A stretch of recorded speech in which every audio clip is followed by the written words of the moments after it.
Lepaskan! Jaka mendorong kuat badan Bu Minten hingga tersungkur di tanah. Bu Minten terus menatap Jaka dengan linangan air mata tapi seperti memendam kemarahan. Aku tidak tahu! Jangan pernah mengganggu hidupku! Bentak Jaka. Bu Minten bangkit berdiri. Kemarahannya belum cukup sampai di situ. Dengan secepatnya, dia mencakar wajah Jaka hingga sedikit berdarah dan membekas. Sialan! Dasar wanita gila! Geram Jaka. Ag! Jaka mengangkat tangan ingin membalas dengan tamparan. Gerakannya sangat mudah dibaca hingga dengan cepat kutangkas tangan Jaka. Rasanya aku tidak terima melihat wanita diperlakukan kasar. Cukup, Kak Jaka. Jangan sakiti ibu itu. Kasihan dia. Ucapku memasang muka Meiba. Jaka menatapku. Sorotan matanya sangat mengerikan karena terpancar aura kejahatan. Entah kenapa firasat buruk selalu menghampiri kala berdekatan dengannya. Tapi, aku membalas tatapannya tanpa berpaling.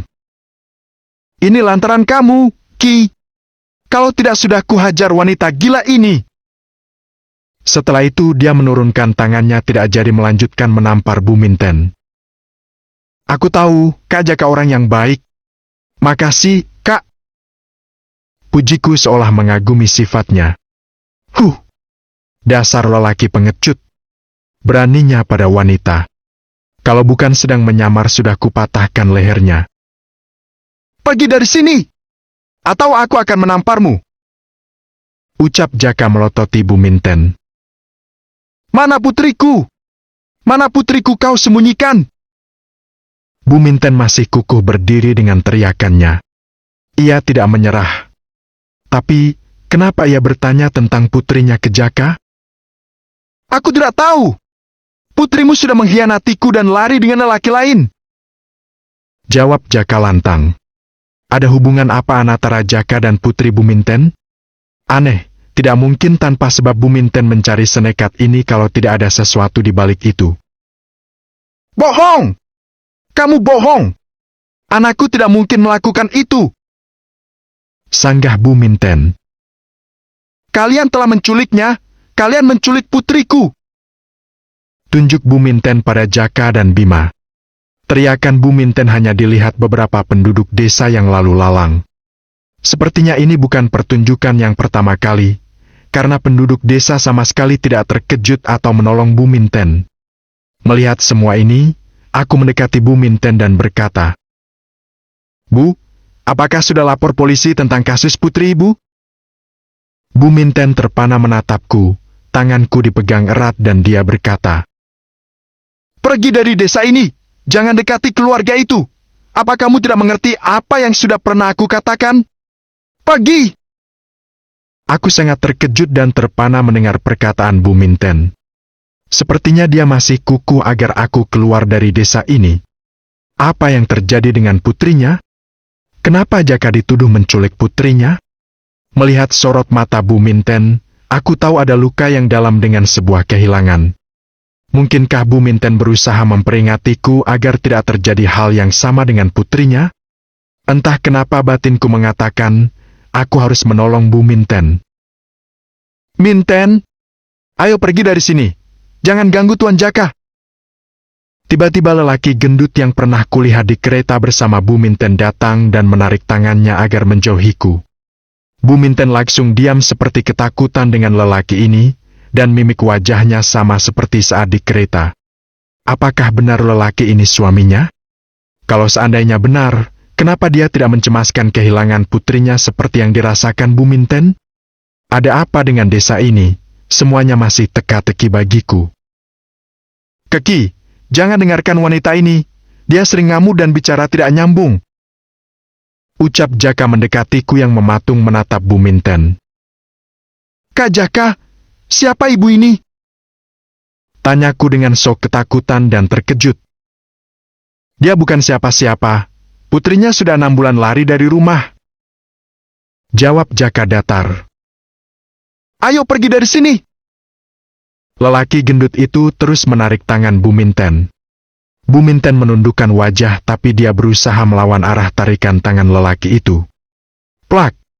Satu tamparan melayang ke pipi Buminten. Aku berhasil menghindari Jaka agar jangan menampar Buminten, tapi tidak kalah lelaki gendut itu menamparnya. Kasihan sekali, ia pasti menahan sakit dalam ketakutan. Pemandangan yang tidak manusiawi. Lelaki berbadan besar menindas wanita lemah. Batinku langsung bergejolak marah ingin sekali membalas. Lagi-lagi aku harus ingat agar hati-hati karena sedang dalam penyamaran. Pandai kamu melawanku sekarang? Ia masih mengangkat tangan seperti ingin menampar lagi. Ampun bang, ampun. Buminten berusaha melindungi wajahnya agar tidak melayang lagi tamparan. Lakukan yang seharusnya kamu lakukan, ucap Jaka pada lelaki itu. Tentu. Lelaki gendut itu tetap ingin menampar lagi. Gerakan tangannya jadi fokus mata hingga sebelum tangannya mendarat ke pipi Buminten. Aku dengan cepat menarik tangan Buminten agar terhindar dari tamparan. Jangan ikut campur urusan rumah tanggaku, Nona! Lelaki gendut itu menatapku tajam. Kalau dia istrimu seharusnya tidak diperlakukan kasar. Jawabku menatap sorot mata tajamnya. Kaki, jangan ikut campur urusan mereka.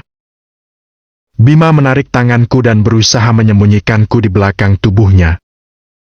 Maafkan tamu kami, Pak Bero. Tiba-tiba Jaka melangkah mendekati lelaki gendut yang dipanggil Pak Bero itu. Tuan Jaka, kalau bukan tamu Tuan, sudah aku perlakukan tidak hormat dari tadi.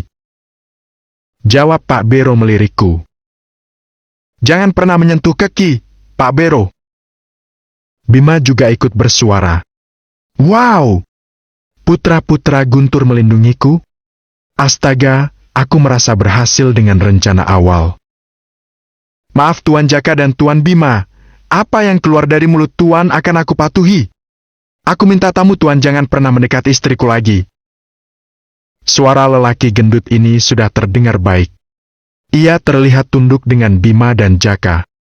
Wah, aku tidak salah mendekati keluarga Guntur karena berpengaruh di desa ini. Baiklah, sekarang bawa istrimu dari sini. Titah Bima. Kata-kata Bima dipatuhi Bero. Buminten langsung ditarik agar menjauhi kami. Saat Buminten melangkah menjauh, dia mencoba menatapku sekilas. Tatapan matanya seperti ingin membicarakan sesuatu.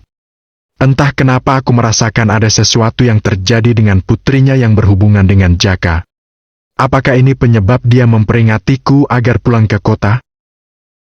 Ayo, Ki, kita bersihkan rumah ini. Bima mengajakku masuk ke rumah. Kak, aku lupa bawa kuncinya. Ucapku menggaruk kepala yang tidak gatal. Di mana kuncinya, Ki? Tanya Jaka berdiri bersandar di dinding. Aku lupa minta, Kak. Jawabku polos. Mendengar jawabanku, Jaka dan Bima tertawa. Baru kali ini aku lihat mereka tertawa lepas melihat tingkahku. Aku hanya tersenyum kecil bertingkah seperti gadis malu ditertawakan. Ya, akting harus meyakinkan agar lawan terkecoh. Hahaha, Ki, kamu kesini tidak bawa persiapan? Jaka tertawa dalam ucapannya. Hehehe, ya mau gimana lagi, Kak? Namanya juga lupa. Jawabku terkekeh seolah malu. Kamu gadis yang lucu juga, ya? Bima juga ikut menanggapi perkataanku. Jangan tertawain aku, dong. Gimana nih? Solusinya? Aku merengek seperti anak kecil. Kita dobrak saja pintunya, nanti akan kita pasang kunci yang baru. Wah, Kak Jaka keren. Aku setuju. Jawabku semangat. Dengan tingkahku ini akan memperlihatkan kalau aku gadis yang sedikit manja dan lugu. Bima menatapku tersenyum, tatapan suka sangat terlihat jelas di matanya. Sepertinya aku berhasil mendekatkan diri dengan putra-putra Pak Guntur. Keilani. Pintu didobrak. Aku melangkah masuk. Di dalam sangat terlihat rumah ini tidak pernah berpenghuni setelah aku dan ayah meninggalkan desa ini. Debu-debu tebal menempel di kursi dan jendela. Jika dilihat dari luar, rumah ini seperti rumah hantu. Kakiku melangkah ke dapur.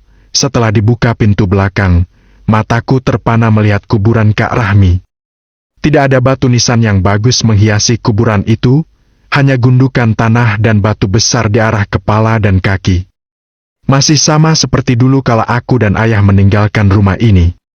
Semak-semak rimbun membuat suasana suram. Ki, kenapa? Bima berdiri di sampingku. Aku tersentak. Itu kuburan siapa, Kak? Tanyaku pura-pura tidak tahu menunjuk ke kuburan Kak Rahmi. Mungkin kuburan putri yang punya rumah ini. Jawab Bima seperti berpikir. Oh, kok kuburannya seperti tidak pernah disentuh? Aku menatap kuburan Kak Rahmi yang hampir dipenuhi rumput-rumput liar. Keki, kalau kamu tidak nyaman tinggal di rumah ini, sebaiknya tinggal di rumah kami saja. Jaka ikut bersuara berdiri di belakangku. Tidak usah, Kak. Aku tidak enak merepotkan kakak dan orang tua kakak. Tidak merepotkan kok, Aki. Jawab Bima cepat. Kak, aku hanya tidak enak saja, lagian kakakku sebentar lagi juga sampai ke sini. Aku punya teman menghuni rumah ini. Aku berusaha menolaknya agar terlihat seperti gadis yang punya etika. Baiklah, tapi kalau ada apa-apa, jangan sungkan hubungi aku, Ki. Bima menatapku, dan aku membalas dengan senyum menganggukkan kepala. Selesai membersihkan rumah dan mengganti handle pintu yang rusak, kami bertiga meninggalkan rumah ini dan melangkah menuju rumah Bu Jumi. Untuk sementara aku harus hati-hati dengan Jaka, dia tampak berbeda dengan Bima, tatapan nafsunya sangat terlihat jelas. Dan aku harus mencari tahu ada apa dengan Putri Buminten, mungkin dengan ini aku juga mengetahui kebusukan apa yang dilakukan Pak Guntur dan putra-putranya. Sepertinya penduduk desa tidak berani berkutik terhadap mereka, pengaruh keluarga Pak Guntur sangat besar. Kaki adikku! Kak Angga berlari mendekatiku dan merangkul pundakku saat kami masuk ke rumah Bu Jumi. Kak Angga, kapan sampai? Tanyaku senang melihat sepupuku satu-satunya. Barusan, Bu Jumi sangat baik, aku baru datang sudah dihidangkan makanan enak. Jawab Kak Angga menatap Bu Jumi saat. Bu Jumi tersenyum menatap Kak Angga. Tunggu-tunggu.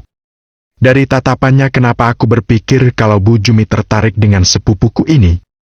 Kak Angga berbadan tinggi dan berkulit putih. Ya, ia tampan. Apakah ketampanannya menghipnotis Bu Jumi? Sepertinya Bu Jumi mengalami puber kedua atau memang penyuka brondong. Entahlah, tapi yang aku lihat dari sorot matanya menatap Kak Angga, seperti menatap seseorang yang dikagumi yaitu tatapan wanita dewasa kepada lelaki dewasa. Terima kasih, Tante. Kakakku sudah dijamu dengan baik. Ucapku ke Bu Jumi dengan seuntai senyum. Oh, biasa saja bagi kami menyambut tamu di desa ini, Ki. Jawab Bu Jumi seperti sangat senang dengan kehadiran Kak Angga. Matanya itu, ya ampun. Lalu aku berpaling ke Bima dan Jaka. Oh ya, Kak Bima, Kak Jaka, perkenalkan ini kakakku. Ucapku sambil menunjuk ke arah Kak Angga untuk memperkenalkan mereka. Aku Bima. Bima mengulurkan tangan bersalaman dengan Kak Angga.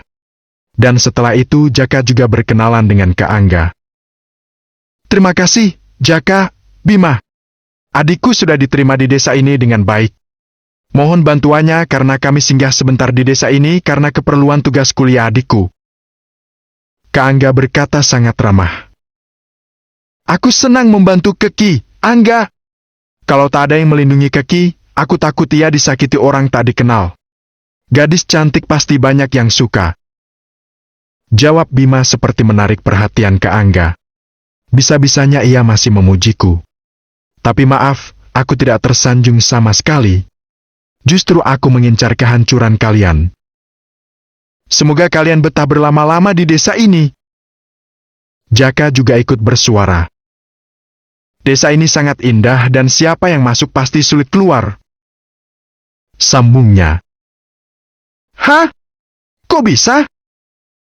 Mataku langsung membulat. Maksud Jaka karena desa ini sangat indah dan nyaman, Ki. Jadi ingin tinggal menetap di sini. Poles Bu Jumi.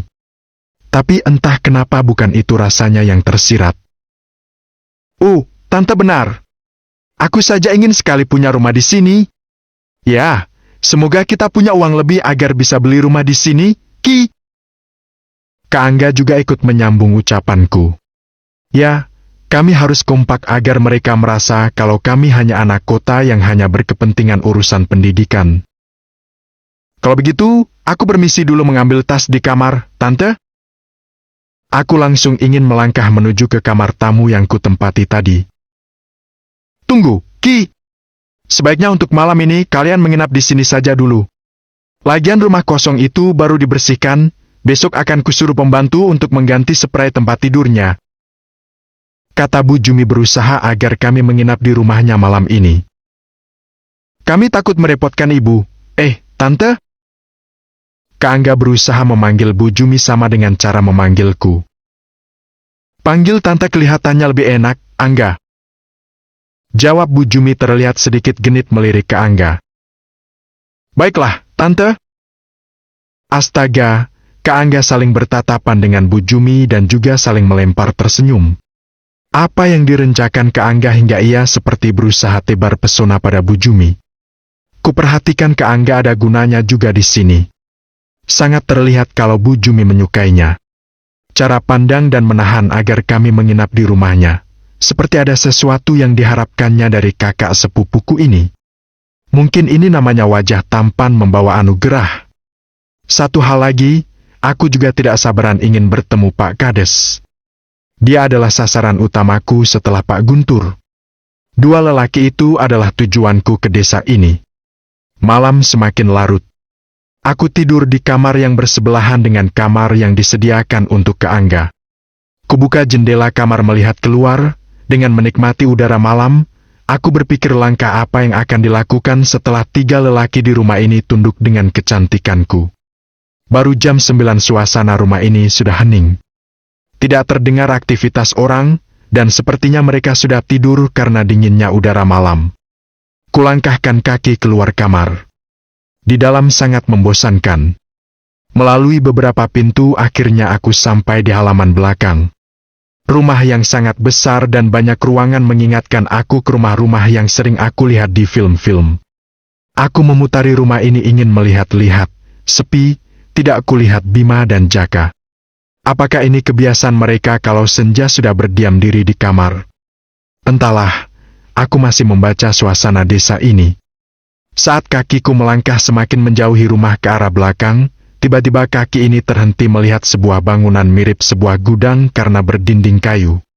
Yang semakin membuatku penasaran, Pak Guntur dan Jaka berdiri di depannya dengan beberapa orang lelaki termasuk lelaki yang bernama Bero, suami Bu Minten. Aku lebih mendekat dan berdiri di balik pohon ingin mendengar apa yang mereka bicarakan. Mana tahu ada informasi yang belum aku ketahui. Aku mau kamu cari gadis perawan di desa sebelah. Aku dengar di sana banyak perawan yang cantik-cantik. Kata Pak Guntur sambil menghisap rokoknya. Deg. Jantungku langsung berdegup lebih kencang. Kenapa mereka mencari gadis perawan? Aku butuh tambahan uang, Tuan. Untuk masuk harus mendekatkan diri dengan beberapa orang penting di desa itu. Aku tidak mau polisi mengetahuinya. Jawab Bero. Aku yakin mereka punya bisnis kejahatan karena takut ketahuan polisi. Aku akan memberikan uang yang kamu butuhkan.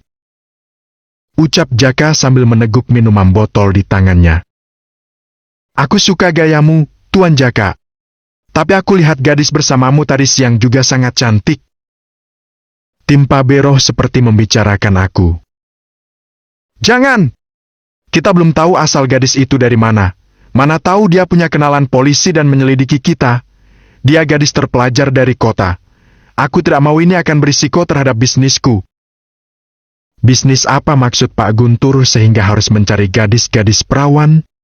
Apakah Jaka juga menjalankan bisnis ayahnya? Tapi aku tidak melihat Bima di antara mereka. Aku harus memberitahu ke Angga. Sepertinya ada yang tidak beres dengan mereka. Aku melangkah pelan menjauhi mereka dan menuju rumah. Dengan melihat ke sekitar, aku berharap tidak dilihat orang lain. Namun, hampir mendekati teras belakang rumah, aku melihat bayangan seseorang di belakangku.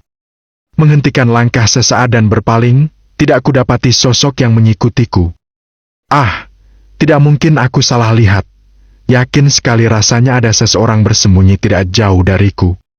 Apalagi sekitar rumah ini banyak pohon-pohon dan semak-semak tinggi hingga mudah untuk tidak terlihat. Bero, aku tidak mau Minten menggangguku seperti siang tadi. Deg!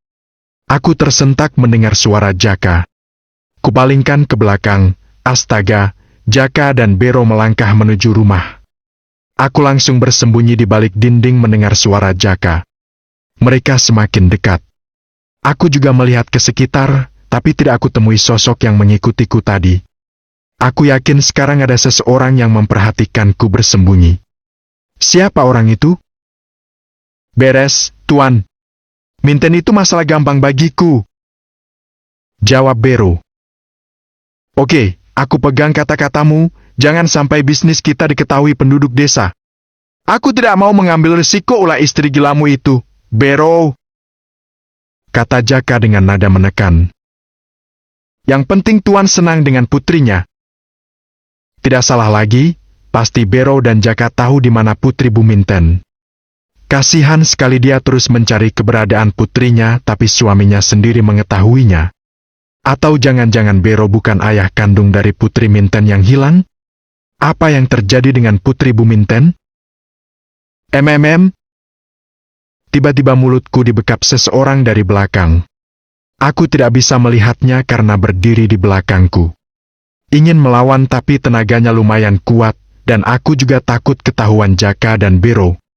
Aku berusaha melepaskan diri, tapi... Sepertinya ada orang di balik dinding, Tuan. Ucap Bero, mungkin karena aku berusaha memberontak dari orang yang membekap mulutku sehingga menimbulkan suara. Ayo kita lihat. Gawat. Aku tidak boleh ketahuan. Bero dan Jaka pasti melangkah semakin mendekat. Terpaksa diam tidak melawan. Apa yang harus aku lakukan? Apakah aku harus menghadapi 3 orang ini sekaligus?